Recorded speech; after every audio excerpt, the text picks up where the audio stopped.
Amis, bonjour à tous et à toutes et bienvenue à notre rendez-vous quotidien consacré à la méditation de la parole de Dieu. Nous sommes aujourd'hui le 7 juillet 2022. Vous faites bien de vous connecter sur cette chaîne pour la halte spirituelle. C'est parti.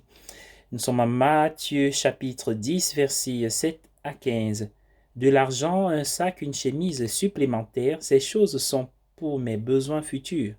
Les bagages sont toujours pour l'avenir. Dans le présent, il n'est qu'un fardeau, mais nous le portons pour l'avenir.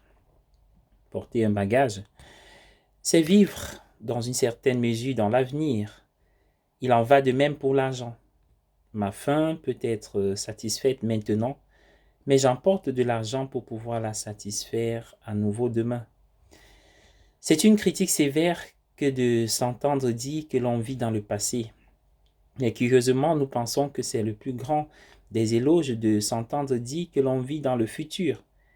Il est difficile de comprendre pourquoi nous faisons une telle différence entre les deux, car l'un est tout aussi irréel que l'autre.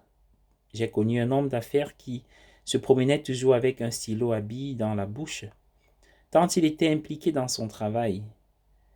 Mais même chez lui, il avait toujours ce stylo à la bouche. Certains d'entre nous se privent de la vie en vivant dans le passé. Les autres le font en vivant dans l'avenir. J'exagère, je sais. Beaucoup de gens se tuent presque à amasser des richesses. Même dans leur vieillesse, ils veulent encore faire des bénéfices. C'est un report sans fin de la vie.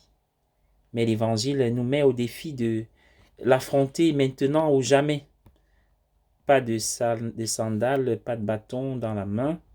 En d'autres termes, rien aux pieds, rien dans les mains. Juste vous, un simple être humain, sans aucune protection. Il y a de nombreuses années, je parlais avec enthousiasme à un prêtre âgé des nouveaux équipements hi-fi et vidéo que nous commencions tout juste à utiliser dans les retraites des jeunes, lorsqu'il m'a dit « Mais rien ne remplace un être humain là-haut qui saigne. » Soyez bénis, bonne journée à tous, que l'Esprit nous aide à nous ancrer dans le présent.